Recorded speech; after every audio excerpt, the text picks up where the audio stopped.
Hello दोस्तों, नमस्कार। आज का जो टॉपिक है वो क्या है? अबाउ सिद्धांत है। क्या है अबाउ प्रिंसिपल, समझेंगे।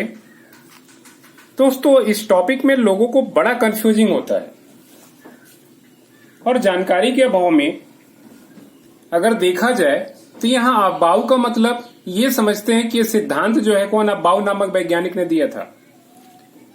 दोस्तों ध्यान रखिएगा, ये अबाउ जो है शब्द, ये जर्मन भाषा का शब्द है। अबाउ कोई वैज्ञानिक नहीं है।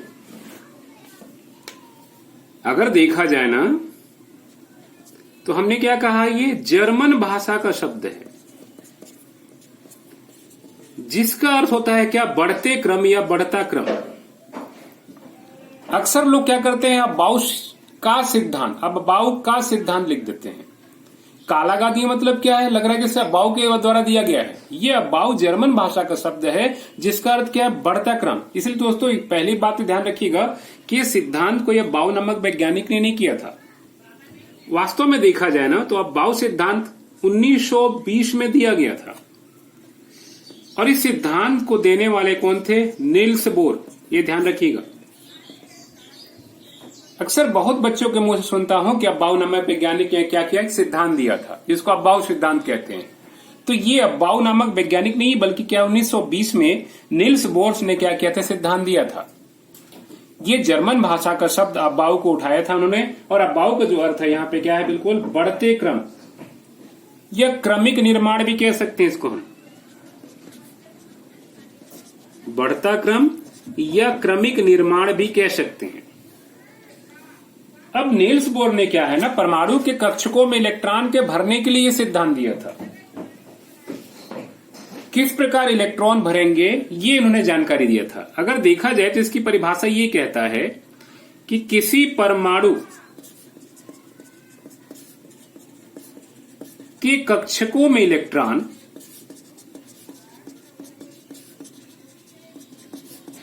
सर्वप्रथम क्या होता है, निम्न ऊर्जा स्तर वाले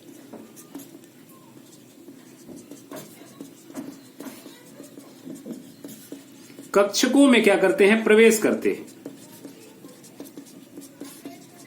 यानी जिस कक्षक की ऊर्जा सबसे कम होगा, जिस ऑर्बिटल की एनर्जी लेवल सबसे कम होगी, उसी में क्या होगा, इलेक्ट्रॉन सबसे पहले प्रवेश करेंगे। ठीक है। तत्पश्चात क्या होगा, यानी जब निम्न ऊर्जा स्तर वाले कक्षक पूरी तरह से भर जाएंगे, तत्पश्चात क्या होता है, इलेक्ट्रॉन उच्च ऊर्जा स्तर के कक्षकों में भरते हैं। उच्च ऊर्जा स्तर वाले कक्षकों में भरते हैं। दोस्तों यही है मुख्य रूप से कौन सा, अबाउ सिद्धांत। अब अगर देखा जाए तो यहां पे किस कक्षक की ऊर्जा कम होगी, किस कक्षक की ऊर्जा अधिक होगी, ये कैसे पता लगेगा। यानी किस कक्षक में ऊर्जा, किस कक्षक में इलेक्ट्रॉन पहले प्रवेश करेगा और किस कक्षक में इलेक्ट्रॉन बाद में प्रवेश करेगा, इसकी जानकारी हमको कैसे प्राप्त हो गई। तो नील्स बोर ने क्या किया, एक डायग्राम दिया। इस डायग्राम की सहायता से हम पता लगा सकते हैं कि किस कक्षक की ऊर्जा कम है, किस कक्षक की ऊर्जा अधिक है। ध्यान रखिएगा दोस्तों, एक और चीज हम इसमें देखेंगे, कैसा, N+L नियम, ये भी होता है।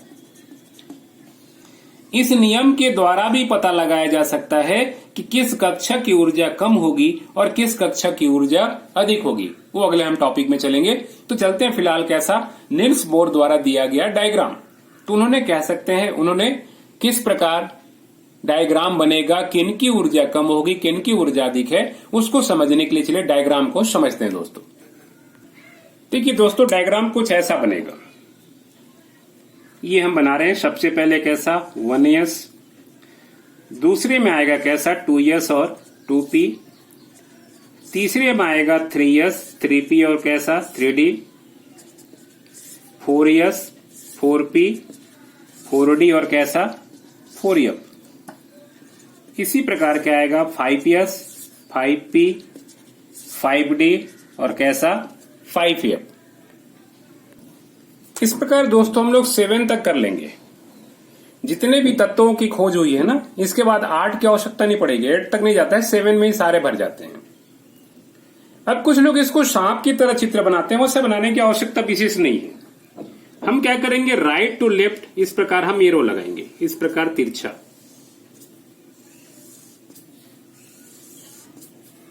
ये ऑटोमेटिक क्या होगा, यहां पे ऊर्जा स्तर निकल के आ जाएगा। देखिए सबसे पहले फर्स्ट एरो सबसे पहले किसको, 1s को टच करता है दोस्तों। तो सबसे पहले हम क्या करेंगे, 1s यहां लिखेंगे। ये सबसे कम ऊर्जा स्तर वाला कक्षक है। दूसरा एरो देखिए 2s को टच किया। 2s के बाद देखिए क्या है, पहले 2p को टच कर रहा है, 2p के बाद किसको, तो 3s को टच कर रहा है। 3s के बाद देखेंगे तो 3p को टच कर रहा है अगला एरो। इसके बाद कैसा, 4s को टच कर रहा है। इसके बाद देखा जाए तो पहले क्या आएगा, 3d आएगा। 3d के बाद क्या आएगा, सीधी सी बात है 4p आएगा। 4p के बाद क्या आएगा, 5s आएगा। 5s के बाद क्या आएगा, यहाँ पे 4d आएगा। 4d के बाद कैसा, तो 5p। 5p के बाद क्या आएगा दोस्तों, 6s। 6s के बाद क्या आएगा यहाँ पे, तो 4f आएगा। 4f के बाद क्या आएगा, 5d आएगा। 5d के बाद क्या आएगा, 6p आएगा। और 6p के बाद क्या आएगा दोस्तों यहाँ पे, तो 7s आएगा। इस प्रकार देखिए दोस्तों हमने क्या किया, ये ऊर्जा का बढ़ते क्रम है, क्रम से है।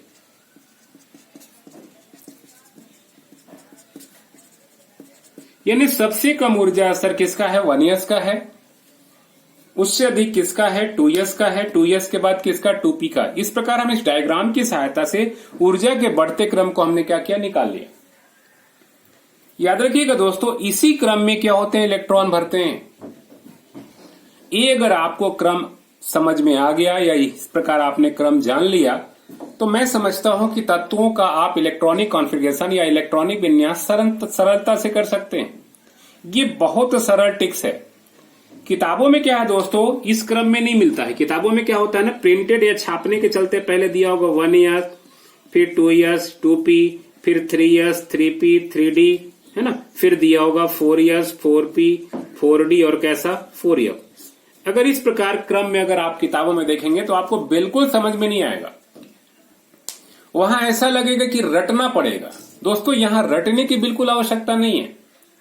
अगर इस क्रम से आप इलेक्ट्रॉनिक कॉन्फ़िगरेशन करेंगे, इलेक्ट्रॉनिक विन्यास करेंगे, इलेक्ट्रॉनों को भरेंगे ना, तो कभी भी आपको याद करने की बिल्कुल भी आवश्यकता नहीं पड़ेगी। ये मेरी गारंटी है। 1 से लेकर के 50 तक तो आप तत्काल क्या कर देंगे, आप कर सकते हैं शुरू। कुछ जैसे 1 से लेकर के 50 तक में क्या होंगे, कुछ तत्व ऐसे हैं जो इस अब्बाव रूल्स को फॉलो नहीं करते हैं, उनको कहते हैं अब्बाव नियम का अपवाद। बात करेंगे खैर वहां पे। तो हम देखते हैं किस प्रकार हमको इलेक्ट्रॉनिक कॉन्फ़िगरेशन करना है। देखिए दोस्तों यहाँ पे 4 प्रकार का ही कक्षक मिलता है, S, P, D और कैसा, F। देखिए दोस्तों यहाँ पे अधिकतम इलेक्ट्रॉन की बात हो रहा है, ये हमको जानकारी होना चाहिए। देखिए दोस्तों यस में जो होता है ना, अधिकतम 2 ही इलेक्ट्रॉन रह सकते हैं। ये आप जानते होंगे यस कक्षक कैसा होता है, यही है ना। एस में अधिकतम कितने, 2 इलेक्ट्रॉन ही रह सकते हैं। पी में मालूम होगा अधिकतम 6 इलेक्ट्रॉन। पी में क्या होगा, 3 ऑर्बिटल होगा, पीएक्स, पीवाई, पीजेड। इसमें कितने, 1 2 3 4 5 और 6 इलेक्ट्रॉन रह सकते हैं। डी में अधिकतम कितने, 10 इलेक्ट्रॉन रहते हैं। और हमको मालूम है एफ में अधिकतम कितने, 14 इलेक्ट्रॉन रहते हैं।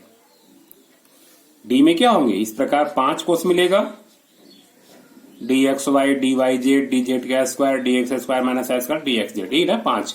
इसी प्रकार एफ में देखेंगे तो कितने मिलेंगे, हमको 7 मिलेगा। इस प्रकार 1 2 3 4 5 6 और 1 7। तो ये एस कक्षक है, पी है, डी है और कैसा एफ।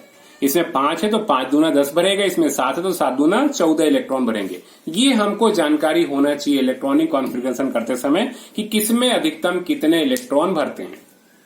चलिए दोस्तों, ये डायग्राम अगर आपको समझ में आ चुका है तो हम किस प्रकार तत्वों का इलेक्ट्रॉनिक विन्यास या इलेक्ट्रॉनिक कॉन्फ़िगरेशन करेंगे, कुछ हम उदाहरण के रूप में देख लेते हैं। तो चलिए दोस्तों देखते हैं किस प्रकार ये होगा। ये हमने सुविधा के लिए रख दिया है, सीधी सी बात है। 1 अगर पे एक इलेक्ट्रॉन होगा तो क्या होगा, सबसे पहले कक्षक कौन आएगा, 1s आएगा।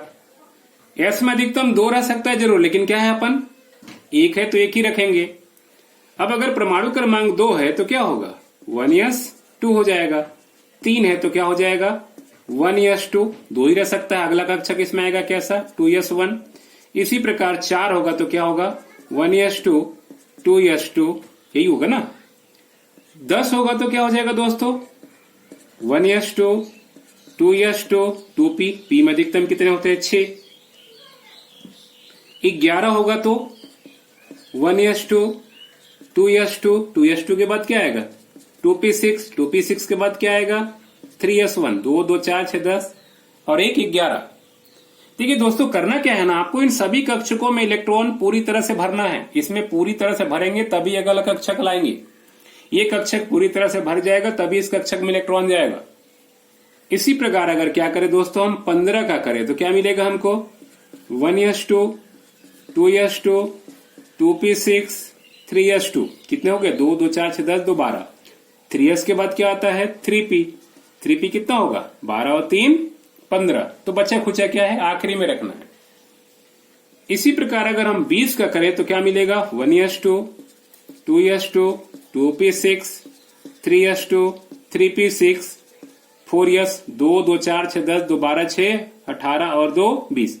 इसी क्रम में कर रहे हैं दोस्तों। देखिए इसी प्रकार मान लीजिए 25 का करें हम तो क्या होगा मिलेगा हमको तो 1s2 2s2 2p6 3s2 3p6 4s2, 4s के बाद क्या है 3d, 2 2 4 6 10 2 12 6 18 2 20 और 5 25।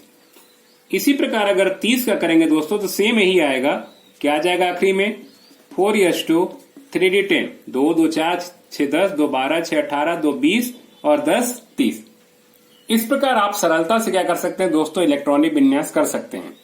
इसमें आपको याद करने की बिल्कुल भी आवश्यकता नहीं है, बस हमको ये ध्यान रखना है कि पहला कक्षक पूरी तरह से 2 इलेक्ट्रॉन भर जाएगा तो तीसरा इलेक्ट्रॉन इसमें प्रवेश करेगा, चौथा इलेक्ट्रॉन से प्रवेश करेगा।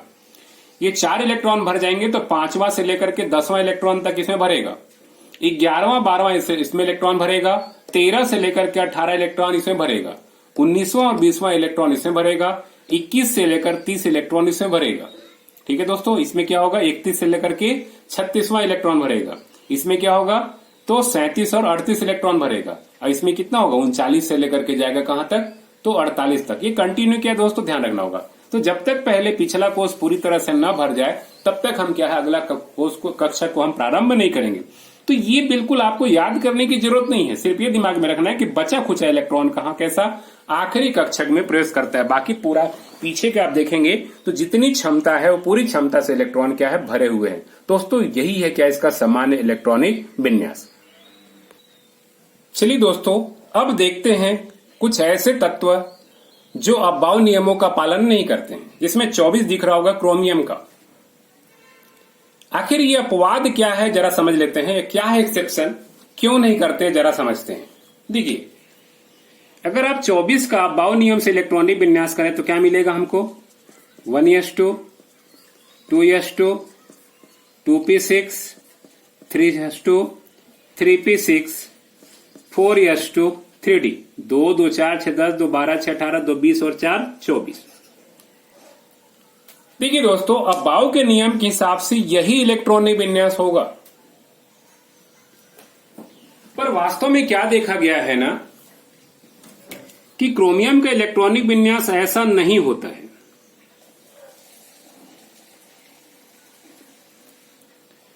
हमको मालूम है कि जो डी कक्षक होता है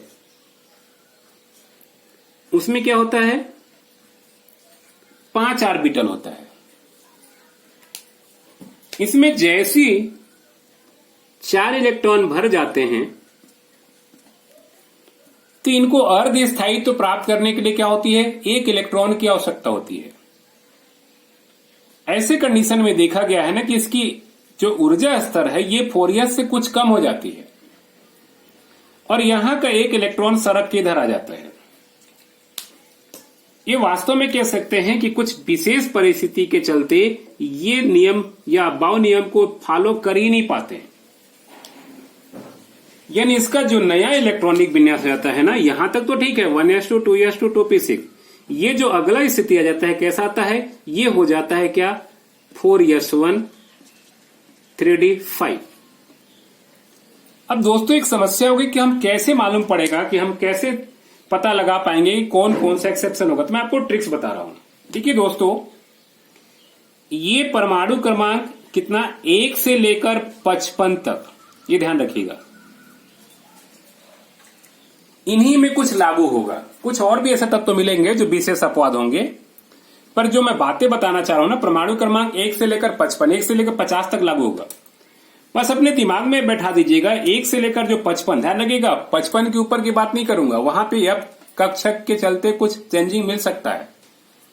1 से 55 तक अगर परमाणु क्रमांकों का इलेक्ट्रॉनिक विन्यास करेंगे तो आप ध्यान रखिएगा कि डी में 4 या डी में 9 इलेक्ट्रॉन नहीं रह पाते हैं। ये दिमाग में बैठा लीजिएगा। मैंने कहा कितने के लिए? केवल 55 तक।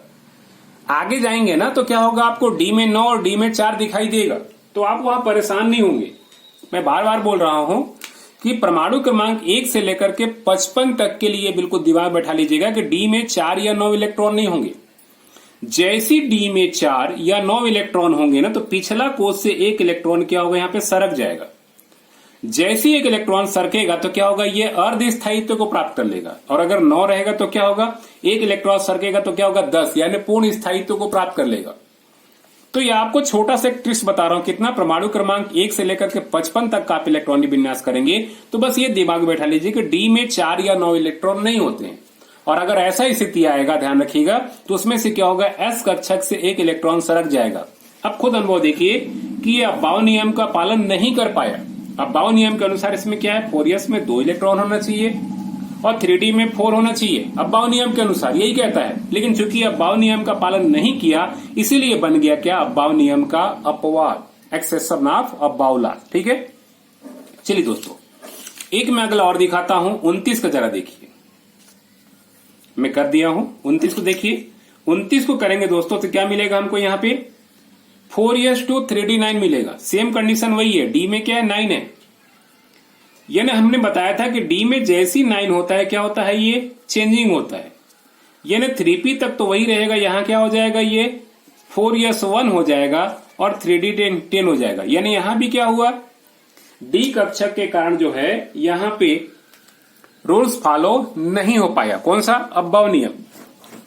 चूंकि ये 29 किसका है, कॉपर का है। ये भी क्या है, अब्बाव नियम का पालन नहीं कर पाया, इसीलिए हमने क्या कहा कि अब्बाव नियम का क्या बन गया है, तो ये अब्बाव नियम का अपवाद बन गया है। चलिए अगला देखते हैं। इसी तरह दोस्तों 42 को देखिए, सेम कंडीशन वही है 42 में, किसका, 24 जैसा। इसमें भी यहां दोस्तों क्या हो रहा है, 5s2 है और क्या है, 4d4 है। डी में 4 आ गया, काम वही करेंगे, एक इलेक्ट्रॉन क्या होगा, यहां से सरका देंगे तो क्या हो जाएगा, यहां पे ये हो जाएगा कैसा, 5s1 और 4d क्या होगा, 5। ये भी क्या बन गया, ऑटोमेटिक अब्बाव नियम का अपवाद बन गया। ये तो दोस्तों कैसा, डी या 4 डी या 9 की बात हुई। ठीक है, 1 से लेकर 55 तक में जहां भी आएगा, ध्यान रखिएगा, डी में अगर 4 या डी में 9 इलेक्ट्रॉन आएंगे ना, तो ऑटोमेटिक क्या होगा, एस से एक इलेक्ट्रॉन सरक जाएगा। ये दिमाग में रखेंगे तो आपको याद करने की आवश्यकता नहीं होगी। बस ये ध्यान रखिएगा, डी में 4 या 9 इलेक्ट्रॉन नहीं रहेंगे। कहां तक, परमाणु क्रमांक 1 से लेकर 55 तक। मैं बार बार बोल रहा हूं, ऊपर में आपको डी में 4 या 9 मिल सकते हैं जब एफ कक्षक क्या होता है, में इलेक्ट्रॉन भरते हैं तो। चलिए दोस्तों अब आगे देखेंगे ना, तो यहां क्रम से बहुत सारा मिलेगा। 44 को जरा देखिए, कुछ विशिष्ट आपको अपवाद मिलेंगे, अलग टाइप के अपवाद। यहां तो कोई समस्या है ही नहीं, 5s2 4d6 है, मतलब डी में ना तो 4 है, डी में 9 नहीं है। फिर भी क्या है ना, यहां आपको कुछ एक्सेप्शन देखने को मिल जाता है। ये है क्या, जरा समझते हैं।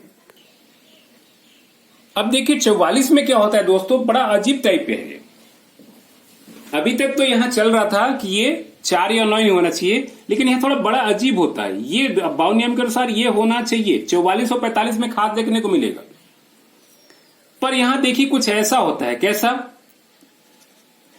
ये इसी के हिसाब से होता है, 5s1 ही रहता है और 4d कितना होगा, 7 होगा।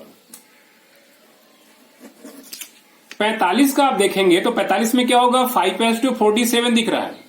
इसमें भी बड़ा एक अलग दिखता है। ये दो तत्व तो बड़ा अजीब तरह से व्यवहार करते हैं। यानी 44, 45, 46, अभी देखेंगे अगला भी। तो यहां भी क्या होता है ना, वही होता है 5s1 और 4d क्या होता है दोस्तों 8 होता है।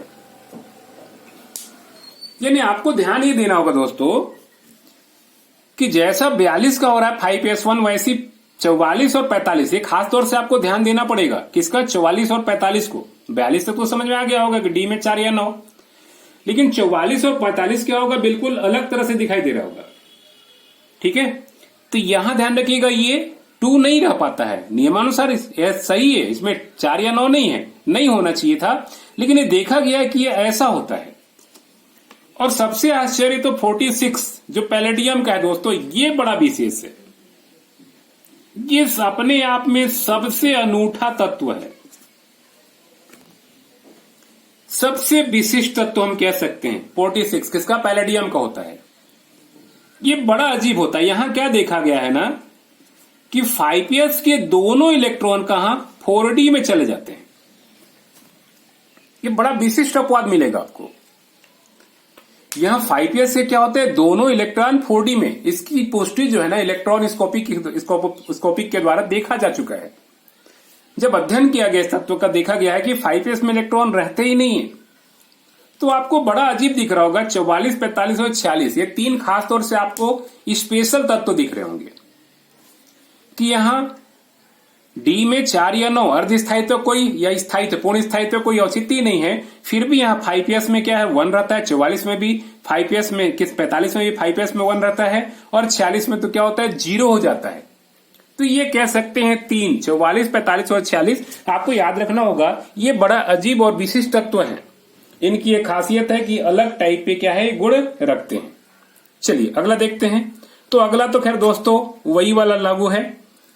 47 में तो कोई दिक्कत नहीं है क्योंकि 5s2 है, 4d 9 है, और हमने कहा था कि जब 4d 9 रहेगा तो क्या होगा, एक इलेक्ट्रॉन सरक जाएगा।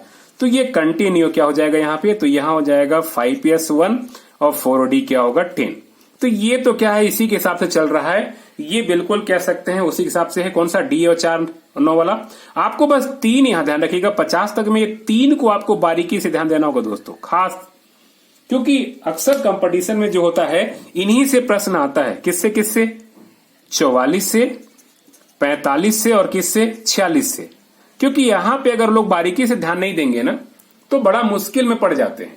तो आपको बारीकी किस पर ध्यान देना होगा, 44, 45 और 46 पे।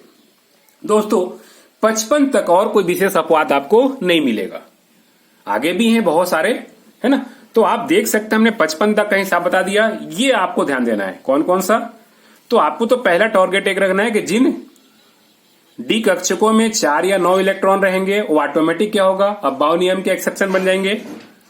इसके अलावा हमको 44, 45 और 46 ये 3 तत्वों को हम क्या करना है, हमको विशेष बारीकी रूप से ध्यान देना है। खासतौर से पैलेडियम 46, 44 और कैसा 45। तो ये खासतौर से कुछ कह सकते हैं क्या, अबाव नियम के अपवाद हैं या अबाव नियम के क्या है एक्सेप्शन है। दोस्तों मुझे उम्मीद है कि पूरी तरह से समझ में आ चुका होगा।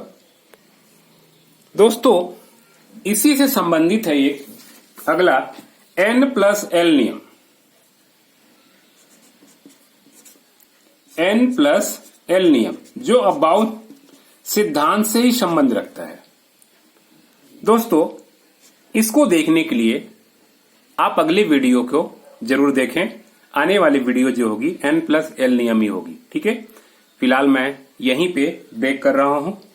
उम्मीद है दोस्तों आपको ये वीडियो पूरी तरह से पसंद आया होगा।